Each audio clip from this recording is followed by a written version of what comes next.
So to remove the seats on the Honda Acty 1999 to 2009 HA6 HA7 models, you're going to first remove a 12 millimeter bolt under here.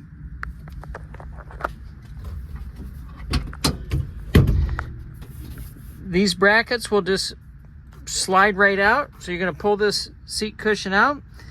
Then behind here, there's going to be two 12 millimeter bolts on this side, 12 millimeter bolts on this side, and that will remove this seat bottom.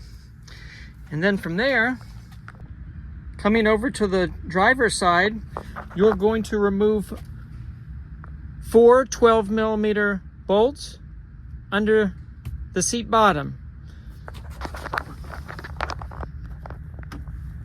There's going to be one here, one here, and then there's one back on either side. So you'll have to slide the seat forward to be able to get out the back bolts. Once you do that, this seat bottom will just pull right off. And you'll be able to install the cover.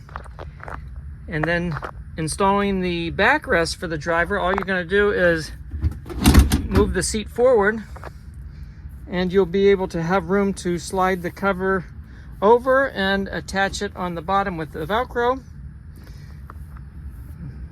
That's it.